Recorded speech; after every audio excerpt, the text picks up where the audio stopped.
O que é a alma? Vídeo 7. Perguntas intrigantes. No vídeo anterior, nós abrimos ao público a oportunidade de fazer perguntas sobre a alma. Não sei por que motivo, não houve perguntas realmente relevantes que já não tivessem sido respondidas nos vídeos anteriores. Acredito que possa ter sido porque o assunto foi explicado minuciosamente. Ainda assim, eu peguei alguns pontos de alguns comentários e formulei perguntas em cima deles. Vamos lá. Pergunta 1. Se o que será ressuscitado é a alma pessoa com um novo corpo dado por Deus, como posso ter certeza de que a pessoa ressuscitada no novo mundo não será uma cópia da pessoa anterior? Resposta: porque não existe cópia de pessoa ou alma. Cada alma é única. Não pode haver um clone de uma alma ou de uma pessoa, embora possa haver um clone de um corpo. Mesmo se um cientista clonasse um DNA, este seria outra alma, outra pessoa, pois as experiências de vida, que exercem certa influência sobre o ser, e o modo como Deus percebe a nossa personalidade única, diferem de alma para alma. Então cada alma ou pessoa, do ponto de vista de Deus, é especial e única, e Deus é um fator determinante e objetivo nessa questão. A alma ressuscitada será a mesma que existe viva na memória de Deus.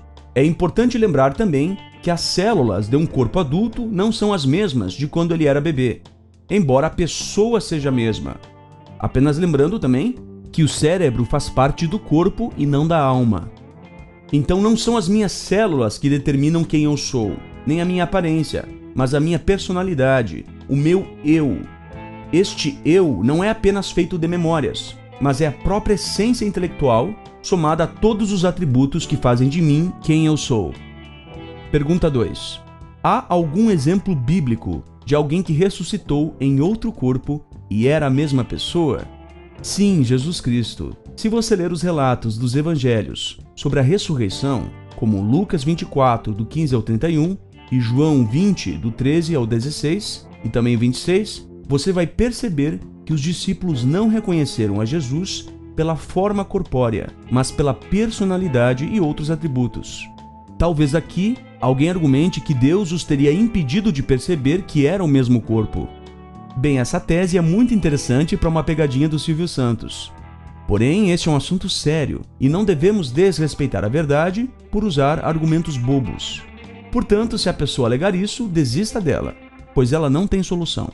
Claramente, Jesus não foi ressuscitado no mesmo corpo, mas ainda assim era a mesma pessoa ou alma que fora ressuscitada em outro corpo, o qual era apropriado para sobreviver no mundo espiritual.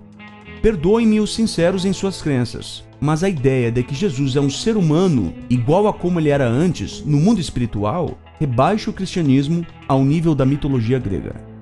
Pergunta 3. As pessoas ressuscitadas terão a mesma aparência que tinham antes de morrer? A construção genética será a mesma, porém não haverá erros genéticos. Então uma pessoa que neste mundo tem síndrome de Down não terá a mesma aparência. Aqueles que serão levantados para o mundo celestial não terão a mesma aparência, pois seus corpos serão invisíveis aos olhos humanos. Pergunta 4. Os anjos são almas? Bem, se nós definirmos almas como pessoas, sim, os anjos são pessoas. Porém, nem toda pessoa é um ser humano. A palavra alma também é como a criatura humana é chamada. Os seres celestiais não são criaturas humanas, embora sejam pessoas. Então a resposta vai variar de acordo com o sentido que você usar a palavra alma. Pergunta 5. Onde as publicações da organização definem alma como pessoa virtual, conforme você definiu?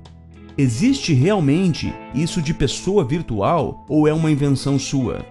Na verdade, as publicações da organização definem a alma como pessoa, em oposição ao corpo físico, conforme diz o estudo perspicaz. Eu apenas acrescentei a palavra virtual para fins educativos, pois fica mais fácil de entender. Portanto, quando eu falei pessoa virtual, eu quis dizer simplesmente pessoa, como entidade consciente e vida inteligente, conforme definem os léxicos sobre a alma. Pergunta 6. A alma é uma entidade espiritual? Nenhum judeu e nenhum cristão dos tempos bíblicos jamais definiu a alma como sendo uma silhueta espiritual de aspecto corpóreo que entra no corpo e atravessa paredes, conforme prega o espiritismo e a cristandade apóstata. A definição do apóstolo Paulo sobre a alma, em 1 Coríntios 15:45, é a mesma de Gênesis 2:7. A alma vivente é a criatura humana viva, o ser humano vivo. De uma perspectiva filosófica, a alma assume um sentido mais abstrato, conforme o apóstolo Paulo dissertou.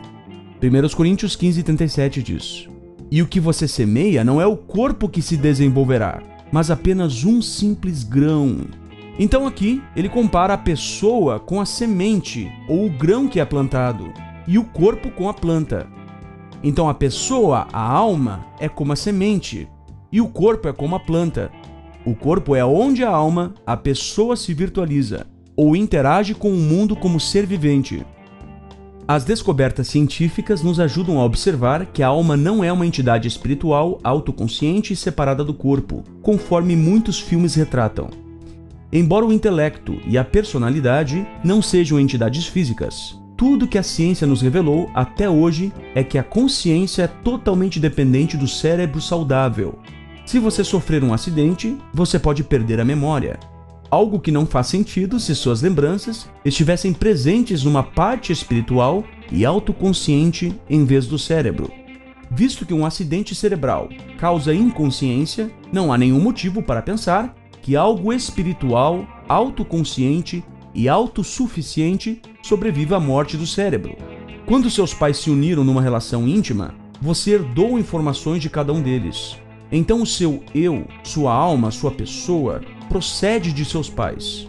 Grande parte da sua personalidade, do seu eu, é herança genética.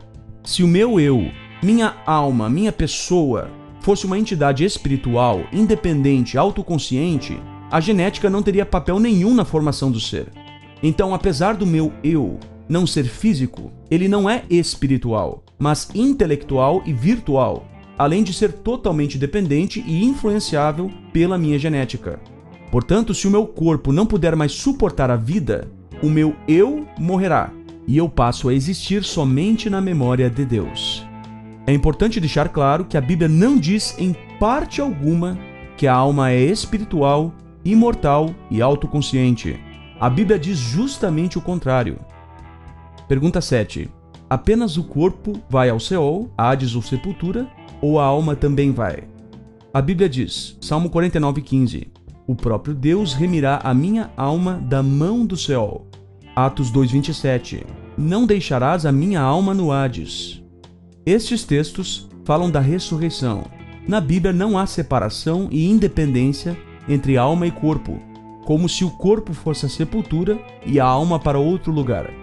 A alma, a pessoa, é totalmente dependente do corpo para estar viva e consciente. Se o corpo não puder mais sustentar a alma, ela morre. Portanto, a alma vai à sepultura no sentido de morrer. Pergunta 8. A alma é imortal? Não há absolutamente nada na Bíblia que ateste isso. Há sim passagens bíblicas que são usadas para defender essa crença, mas elas estão sujeitas à interpretação subjetiva. O que a Bíblia diz de forma inambígua, porém, é justamente o oposto. A alma é mortal, destrutível. Você pode pausar este vídeo aqui e analisar um por um desses textos que eu vou colar aqui na tela, começando em Gênesis 12:13 até Revelação ao Apocalipse 16:3. Veja um por um desses textos que falam que a alma morre. O que acontece é o seguinte: às vezes a pessoa pega um texto da Bíblia que, se for interpretado de uma perspectiva imortalista, aparenta fazer sentido. Então a pessoa se agarra com todas as suas forças naquela passagem e ignora todas as outras passagens que expressam de forma inambígua exatamente o contrário. É semelhante a um julgamento onde a acusação apresenta 99 provas incontestáveis e objetivas de que o réu é culpado, e a defesa apresenta uma evidência que talvez poderia significar que o réu é inocente, mas que não necessariamente significa, pois também possui explicação coerente com a acusação. Então o júri ignora todas as 99 provas objetivas, mas se agarra a um único argumento que talvez indique inocência, mas que não necessariamente indica. A Bíblia diz clara e abertamente várias e várias vezes que a alma é mortal, destrutível. Ignorar ou tentar reinterpretar todas essas passagens é nada além de hipocrisia. Pois bem, Essas foram algumas das perguntas que eu achei interessante abordar. Não sei ainda se haverá um próximo vídeo, mas talvez haja. Se houver um próximo vídeo, eu vou tentar dissertar sobre alguns textos polêmicos sobre a alma. Um grande abraço e fiquem em paz.